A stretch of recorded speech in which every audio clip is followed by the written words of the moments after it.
وکوری اور برنی دونوں ایک ہی کمرے میں کرسیوں پر موجود تھے۔ یہ کمرہ برنی کے سیکشن کا آفس تھا اور وکوری اور برنی نے چونکہ یہ مشن مشترکہ طور پر مکمل کرنا تھا، اسی لیے وکوری اس کے آفس میں آ کر بیٹھ گئی تھی تاکہ کام کو تیزی سے آگے بڑھایا جا سکے۔ دونوں نے اپنے اپنے سیکشن کو عمران اور اس کے ساتھیوں کی تلاش پر لگا دیا تھا۔ اس طرح پورے ویلنگٹن میں انتہائی جدید آلات کی مدد سے چیکنگ کی جا رہی تھی، بلکہ تمام ہوٹلز اور کلبز کو بھی چیک کیا جا رہا تھا۔ ہم اندھیرے میں تیر چلا رہے ہیں برنی، ہمیں کوئی ٹھوس منصوبہ بندی کرنی چاہیے، وکوری نے کہا۔ وہ بھی کر لی ہے، امید ہے کہ جلد ہی ان کا پتہ لگ جائے گا، برنی نے کہا۔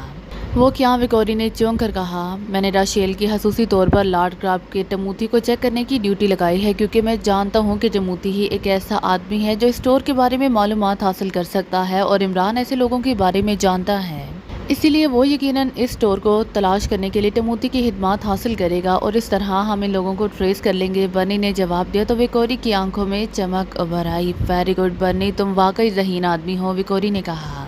شکریہ۔ جہاں مسئلہ واقعی زندگی اور موت کا ہے، وہاں بہرحال ذہن کو کام میں لانا ہی پڑتا ہے، برنی نے مسکراتے ہوئے کہا۔ ان کا پتہ چل جائے تو انہیں 1 منٹ کی بھی مہلت نہیں دینی چاہیے، وکوری نے کہا۔ تو برنی نے اس بات میں سر ہلا دیا۔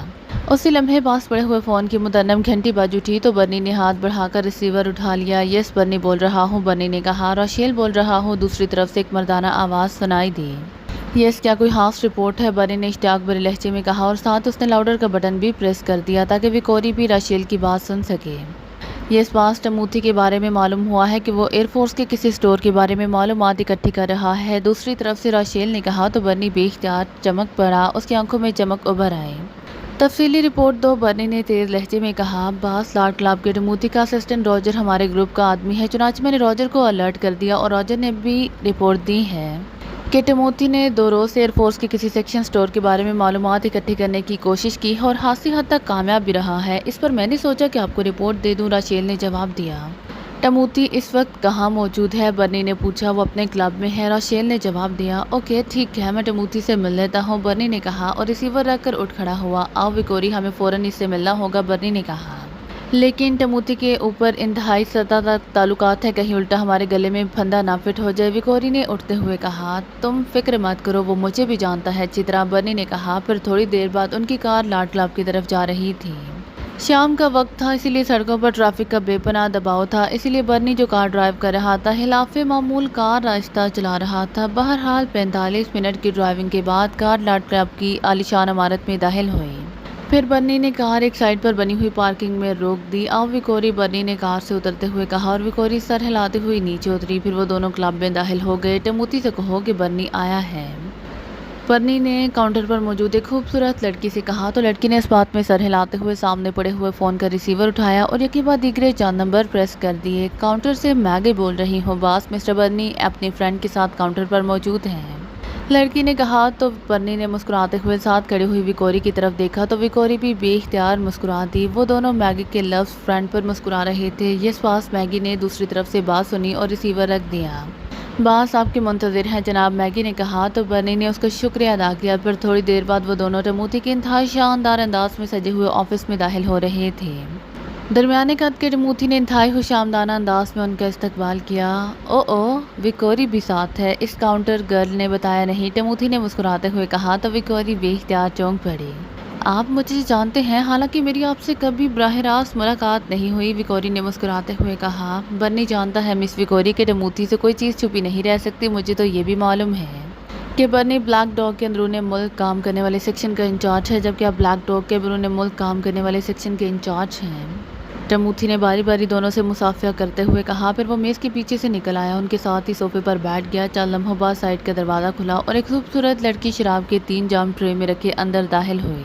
اس نے ایک جام ان تینوں کے سامنے رکھا اور خاموشی سے واپس چلی گئی۔ لیجیے، ٹموتھی نے کہا اور اپنے سامنے رکھا ہوا جام اٹھا لیا۔ ٹموتھی، تم مجھے اچھی طرح جانتے ہو اور تمہیں معلوم ہے کہ جہاں ملکی مفادات کا ہو سوال، وہاں کیا کچھ نہیں ہو سکتا، برنی نے انتہائی سنجیدہ لہجے میں کہا۔ کیا بات ہے، تم اس انداز میں پہلے تو کبھی مجھ سے مخاطب نہیں ہوئے، ٹموتھی نے سنجیدہ لہجے میں کہا۔ میں نے بتایا ہے کہ معاملہ ملکی مفادات کا ہے، پاکیزہ سیکرٹ سروس کا ایک گروپ جس کا لیڈر علی عمران نامی آدمی ہے یہاں ویلنگٹن میں موجود ہے، اور انہوں نے اکریمیہ کے ایک ایئر فورس کے اسپیشل اسٹور سے ایک ایسا آلہ چرانا ہے جو اکریمیہ کے دفاعی نظام کی ریڑھ کی ہڈی سمجھا جاتا ہے۔ ہم نے اس گروپ کو ٹریس کر کے ختم کرنا ہے، اور مجھے حتمی اطلاع ملی ہے کہ تم 2 روز سے کریمن ایئر فورس کے کسی اسپیشل اسٹور کو ٹریس کرنے کی کوششوں میں مصروف ہو، اسی لیے لامحالہ یہ بات طے شدہ ہے کہ سمران نے تم سے براہ راست رابطہ کیا ہے اور تم اس کے لیے کام کر رہے ہو، بنی نے تفصیل سے بات کرتے ہوئے کہا۔ اور کچھ ٹموتی نے منہ بناتے ہوئے کہا، تم اس گروپ کو ٹریس کرنے میں مدد کرو گے ورنہ؟ برنی بات کرتے کرتے ورنہ کے بعد خاموش ہو گیا۔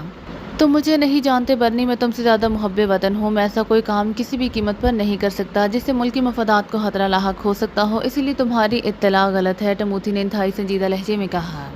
اسی لمحے میز پر بڑے ہوئے فون کی گھنٹی باز اٹھی تو ٹموتی صوفے سے اٹھا، اس نے آگے بڑھ کر ریسیور اٹھا لیا۔ مسٹر مائیکل بات کرنا چاہتے ہیں، دوسری طرف سے ایک نسوانی آواز سنائی دی۔ کراؤ بات، ٹموتی نے کہا۔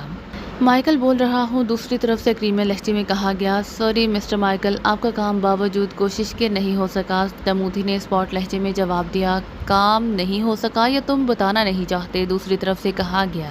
آپ جو بھی سمجھ لیں، بہرحال کام نہیں ہو سکا۔ آئی ایم ویری سوری، ٹموتی نے کہا اور ریسیور رکھ کر وہ دوبارہ صوفے پر آ کر بیٹھ گیا۔ یہ مائیکل کون ہے اور اس کا کیا کام تھا؟ برنی نے کہا۔ یہ میرے بزنس کا معاملہ ہے برنی، تم میرے بزنس معاملات میں مداخلت نہ کیا کرو تو اچھا ہے، ٹموتی نے جواب دیتے ہوئے کہا۔ اس کا لہجہ سرد تھا۔ میں تمہیں زیادہ اچھی طرح جانتا ہوں ٹموتی، تم نے جس لہجے میں اسے جواب دیا ہے اس سے ظاہر ہوتا ہے کہ یہ مائیکل نہیں تھا بلکہ عمران تھا، اور تم نے ہماری موجودگی کی وجہ سے اسے اس لہجے میں جواب دیا ہے، ورنہ تم اپنے بزنس معاملات میں کام نہ بھی ہو تو ایسے اسپاٹ لہجے میں بات کرنے کے عادی نہیں ہو۔ اور لامحالہ عمران یا مائیکل اسی کام کے بارے میں پوچھ رہا تھا۔ میرا مطلب ہے ایئر فورس کے اس اسٹور کے بارے میں، اور میں یہ بھی جانتا ہوں کہ تم سے یہ اسٹور چھپا نہیں رہ سکتا، اسی لیے اب بھی وقت ہے کہ تم سب کچھ خود ہی بتا دو، ورنہ یہ معاملہ اس قدر گھمبیر ہے کہ پرائم منسٹر بھی چاہے تو تمہیں نہیں بچا سکتا، برنی نے کہا۔ تم زبردستی مجھ سے ہاں کرانا چاہتے ہو، میں نے کہہ دیا ہے کہ میں نے کبھی ایسا کام نہیں کیا جس میں ملک کے مفادات کو معمولی سا نقصان بھی پہنچ سکتا ہو، ٹموتی نے منہ بناتے ہوئے جواب دیا۔ ٹھیک ہے، اس مائیکل کا پتہ بتا دو، ہم اس سے خود ہی مل لیں گے، برنی نے کہا۔ وہ ناراض سے بات کر رہا تھا، بس اس سے زیادہ میں کچھ نہیں بتا سکتا، ٹموتی نے کہا تو برنی بے اختیار اٹھ کر کھڑا ہو گیا۔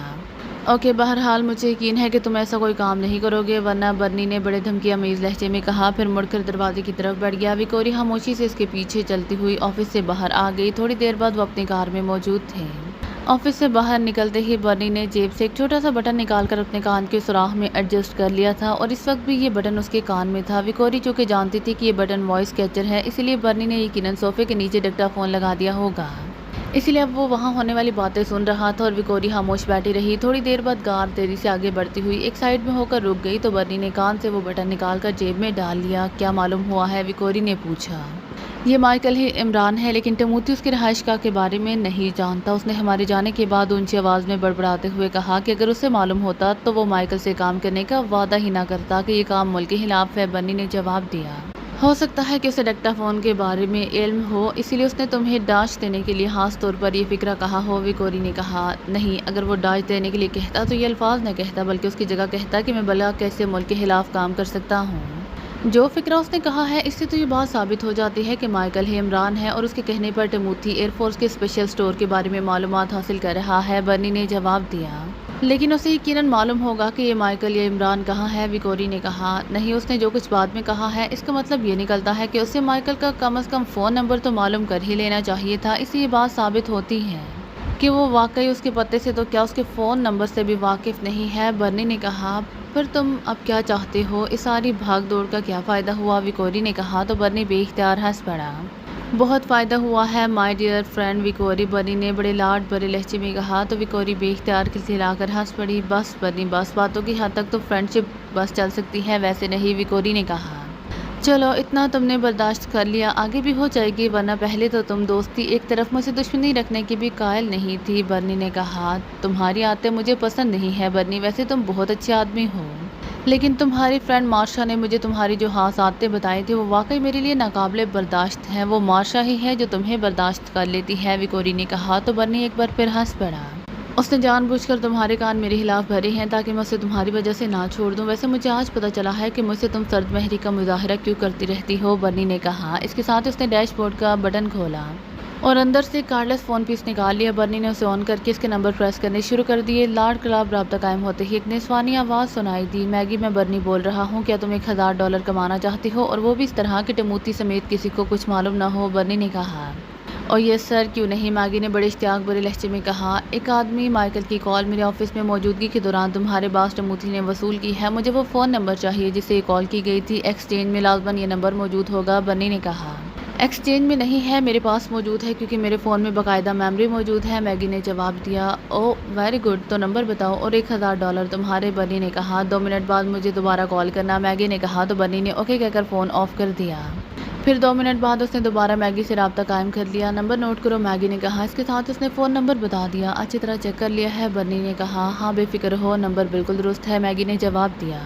اوکے $1000 تمہیں پہنچ جائیں گے، گڈ بائے، بنی نے کہا اور فون آف کر کے اس نے ایک بار پھر اسے آن کیا اور تیزی سے نمبر پریس کرنے شروع کر دیے۔ انکوائری پلیز، رابطہ قائم ہوتے ہی ایک نسوانی آواز سنائی دی۔ ملٹری انٹیلیجنس کا چیف انسپکٹر براؤن بول رہا ہوں، بنی نے انتہائی سخت لہجے میں کہا۔ یس سر، حکم فرمائے سر، دوسری طرف سے بولنے والے کے لہجے میں خوف کا عنصر نمایاں ہو گیا تھا۔ ایک فون نمبر نوٹ کرو اور کمپیوٹر سے چیک کر کے مجھے بتاؤ کہ یہ نمبر کہاں نصب ہے، لیکن جواب درست ہونا چاہیے ورنہ، بنی نے اسی طرح سخت لہجے میں کہا۔ یہ سر درست ہوگا، فرمائے، دوسری طرف سے کہا گیا تو بنی نے وہ نمبر دہرا دیا جو میگی نے اسے بتایا تھا۔ ہولڈ کریں سر، دوسری طرف سے کہا گیا۔ ہلو سر، تھوڑی دیر بعد انکوائری آپریٹر کی مؤدبانہ آواز سنائی دی۔ یس، بنی نے کہا۔ جناب یہ نمبر سوان کالونی کی کوٹھی نمبر 200 میں نصب ہے اور رابرٹ لیڈر مین کے نام پر ہے، دوسری طرف سے کہا گیا۔ اچھی طرح چیک کر لیا ہے، بنی نے کہا۔ یس سر، دوسری طرف سے کہا گیا۔ اوکے، اب تمہیں یہ کہنے کی تو ضرورت نہیں ہے کہ it is top state secret, بنی نے کہا۔ نو سر، میں سمجھتی ہوں سر، انکوائری آپریٹر نے جواب دیا تو بنی نے اوکے کہہ کر فون آف کر دیا، پھر اسے ڈیش بورڈ کے خانے میں رکھ دیا۔ اس نمبر پر کال کر کے چیک کر لو، کہیں میگی نے غلط ہی نہ بتایا ہو، وکوری نے کہا۔ نہیں چیکنگ کی گئی تو وہ عمران فوراً ہوشیار ہو جائے گا اور ویسے بھی رابرٹ لیڈر مین کا نام آنے کے بعد چیکنگ کی ضرورت نہیں رہی، بنی نے کہا اور کال سٹارٹ کر کے اسے آگے بڑھا دیا۔ کیوں، وکوری نے چونک کر حیرت بھرے لہجے میں کہا۔ تم چونکہ بیرون ملک کام کرتی ہو اسی لیے تمہیں اندرون ملک کے معاملات کا علم نہیں ہے۔ رابرٹ لیڈر مین پراپرٹی ڈیلنگ کا مشہور آدمی ہے۔ لیڈر مین پراپرٹی سینڈیکیٹ پورے کرائمیا میں کام کرتا ہے اور عمران چونکہ غیر ملکی ہے اسی لیے اس نے لامحالہ لیڈر مین سے ہی یہ کوٹھی حاصل کی ہوگی، بنی نے جواب دیا تو وکوری نے بے اختیار اس بات میں سر ہلا دیا۔ تم واقعی بہت اچھے ایجنٹ ہو، آج مجھے صحیح معنوں میں اندازہ ہوا ہے، ورنہ تمہاری تعریفیں سن کر میں بڑی بور ہوتی تھی اور سمجھتی تھی کہ تم سیلف پروپیگنڈا کرانے کے ماہر ہو، وکوری نے کہا تو بنی بے اختیار ہنس پڑا۔ تو پھر کیا خیال ہے، دوستی پکی ہے یا نہیں، بنی نے کہا۔ غور کروں گی، وکوری نے ہنستے ہوئے کہا۔ گڈ، اس کا مطلب ہے کہ بات آگے بڑھ رہی ہے، یہی میں نے چیک کرنا تھا۔ اور پھر تھوڑی دیر بعد ان کی کار ایک متوسط درجے کی کوٹھی کے گیٹ کے سائڈ میں جا کر رک گئی۔ کیا تم چیک کرو گے کہ وہ اندر موجود ہیں یا نہیں، وکوری نے کہا۔ نہیں، چیکنگ کا وقت نہیں ہے، بنی نے جواب دیا۔ میں جا کر پھاٹک کھولتا ہوں، بنی نے کہا اور کار سے نیچے اتر کر وہ آگے بڑھا اور کسی بندر کی پھرتی سے پھاٹک پر چڑھ کر تیزی سے اندر کود گیا کہ وکوری پل کے جھپکاتی رہ گئی۔ تھوڑی دیر بعد پھاٹک کھل گیا اور بنی باہر آ گیا، اس کا چہرہ مسرت سے تمتما رہا تھا۔ میں نے چیک کر لیا ہے، 2 عورتیں اور 2 مرد بے ہوش پڑے ہوئے ہیں، بنی نے کار کا دروازہ کھول کر ڈرائیونگ سیٹ پر بیٹھتے ہوئے کہا تو وکوری نے اس بات میں سر ہلا دیا، پھر وہ کار اندر لے گیا، اس نے کار پورچ میں لے جا کر روک دی، وہاں پہلے سے کار موجود تھی۔ بنی نیچے اترا، اس کے نیچے اترتے ہی وکوری بھی نیچے اتر آئی۔ تم پھاٹک بند کرو، میں کار سے میک اپ واشر نکالو، بنی نے عقبی دروازہ کھولتے ہوئے کہا تو وکوری اس بات میں سر ہلاتے ہوئے پھاٹک کی طرف بڑھ گئی، اس نے پھاٹک بند کر دیا، پھر وہ واپس پورچ کی طرف آ گئی۔ اسی لمحے بنی سیدھا ہوا تو اس کے ہاتھ میں بیٹری سے چلنے والا ایک میک اپ واشر موجود تھا۔ تھوڑی دیر بعد وہ دونوں ایک بڑے کمرے میں پہنچ گئے جہاں 4 افراد کرسیوں پر ہی ڈلگے ہوئے تھے۔ بنی نے پہلے ایک آدمی کے چہرے پر ماسک چڑھا کر میک اپ واشر آن کر دیا، لیکن مطلوبہ وقت کے بعد جب اس نے ماسک ہٹایا تو بنی کے ساتھ ساتھ وکوری بھی اچھل پڑی کیونکہ اس آدمی کا چہرہ ویسے ہی تھا۔ او یہ کیا مطلب، بنی نے کہا۔ اس کے ساتھ اس نے دوسرے آدمی کا میک اپ چیک کیا لیکن اس کا میک اپ بھی صاف نہ ہوا۔ اس کے بعد بنی نے عورتوں کے میک اپ کی چیکنگ کی لیکن ان کا بھی میک اپ واش نہ ہوا۔ او اس کا مطلب ہے کہ ہم غلطی پر تھے، بنی نے ہنکار بھرتے ہوئے کہا۔ ہاں یہ تو ایکریمین ہے، وکوری نے کہا۔ نہیں، مجھے یقین ہے کہ یہ کسی اسپیشل میک اپ میں ہیں، اسی لیے ہمیں انہیں یہاں سے پوائنٹ ایکس پر لے جانا پڑے گا، پھر چیکنگ ہوگی، بنی نے کہا، پھر ایک طرف بڑے ہوئے فون کی طرف بڑھ گیا۔ عمران کی آنکھیں کھلی تو اسے اپنے جسم میں درد کی تیز لہر کا احساس ہوا، اس کے ساتھ اس کا شعور بھی پوری طرح بیدار ہو گیا۔ اسے یاد تھا کہ وہ اپنے ساتھیوں کے ساتھ رہائش گاہ کے سٹنگ روم میں بیٹھا باتیں کر رہا تھا کہ اچانک اس کا سانس گھٹنے لگا۔ پھر اس سے پہلے کہ وہ چونکتا اس کا ذہن یکلہت اس طرح تاریک ہو گیا جیسے کیمرے کا شٹر بند ہوتا ہے۔ اب اسے ہوش آیا تو وہ یہ دیکھ کر حیران رہ گیا کہ وہ اپنے سب ساتھیوں سمیت ایک بڑے ہال نما کمرے کی عقبی دیوار کے ساتھ راڈز میں جکڑا ہوا کرسی پر موجود تھا۔ اس کے ساتھی بھی اسی حالت میں ہیں جبکہ ایک آدمی آخر میں بیٹھی جولیا کے بازو میں انجیکشن لگا رہا تھا اور باقی ہال خالی تھا، البتہ ایک کونے میں جدید ترین اسپیشل میک اپ چیک کرنے والی مشین موجود تھی۔ عمران کے ساتھی ایکریمین میک اپ میں ہی تھے اور یہ دیکھ کر عمران بے اختیار مسکرا دیا، وہ سمجھ گیا تھا کہ اس کا کیا ہوا۔